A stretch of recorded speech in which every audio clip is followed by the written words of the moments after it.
Sous le patronage de Monsieur le ministre de la Poste, des Technologies de l'Information et de la Communication et de Monsieur le ministre du Commerce, on fait Made IT 2009. Vous pensez, qu'est-ce que c'est le e-commerce pour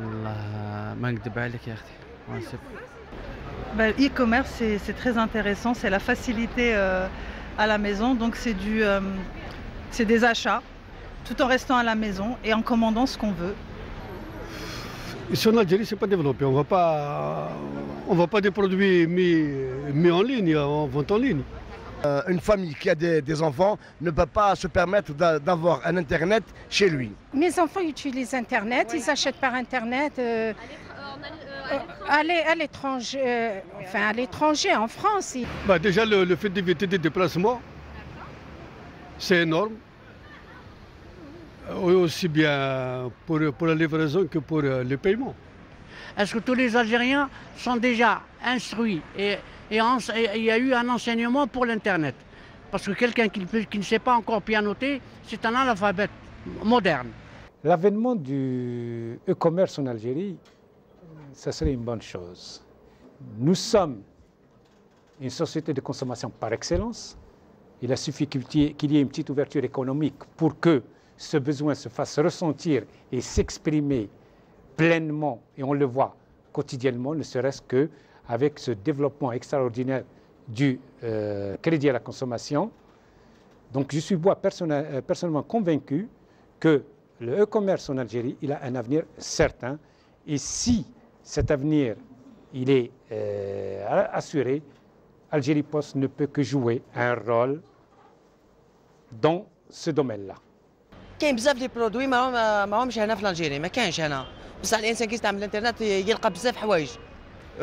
Par exemple, acheter un logiciel ou bien acheter un laptop ou bien je ne sais pas, des choses qui manquent ici ou bien qui sont vendues ici un peu cher. Il y a de tout, que ça peut être de l'informatique, ça peut être des vêtements, ça peut être une machine à laver.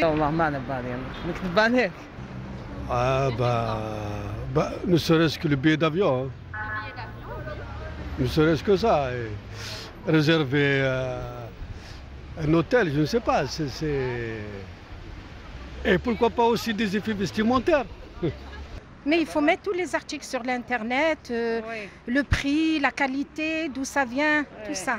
À condition que le produit affiché sera le même qui sera donné au particulier qui va acheter.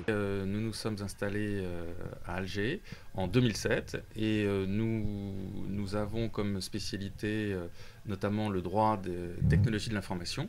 Qu'est-ce qu'une entreprise de e-commerce qui veut faire du e-commerce doit prévoir? Il faut inspirer une certaine confiance aux consommateurs sur qui est l'entreprise, comment on va contracter et comment va se dérouler le contrat. C'est donc de présenter sa société, les différentes mentions légales, mais surtout de prévoir des conditions d'utilisation et des conditions de contractualisation. Ça signifie quoi? Ça signifie de prévoir les conditions contractuelles d'acceptation sur le site internet, les conditions de livraison, les conditions de paiement et puis les conditions également de traitement des litiges éventuels. Il y a certains gens qui sont malhonnêtes, ils prennent le code et ils l'utilisent. Donc maintenant ils l'ont sécurisé. Aucun problème, il y a un suivi derrière. La sécurité, تاع لي دوني دراهم sur Internet. Je voulais réaliser un achat en ligne à partir de l'étranger, mais je ne pouvais pas parce que on a un système financier et bancaire qui ne répond pas à nos attentes et aussi on est un petit peu en retard par rapport à l'étranger. Ça, bien sûr, كاين ثقة. في الانترنت كاين ثقة. C'est le e-commerce. Actuellement, c'est une perspective qui est à moyen terme. Nous sommes à une première phase et le e-commerce est à troisième phase. Alors, la première phase, ce qui est accompli maintenant, c'est la mise en place des nouveaux systèmes de paiement, c'est la dématérialisation de tous les supports papier. Et donc le chèque, le virement, le prélèvement, ce qu'on savait faire mais qu'on faisait de façon classique, on est en train de le faire maintenant de façon dématérialisée et électronique. C'est une phase essentielle. Deuxième phase qui est parallèle à celle-ci, c'est la mise en place des infrastructures, des règlements, des organisations, des travaux de normalisation, de la formation et de la sensibilisation pour la mise en place d'une politique massive, d'une démarche massive de paiement par carte. Là aussi, à ce niveau, il y a un investissement d'expansion, mais il y a surtout un investissement de sécurité.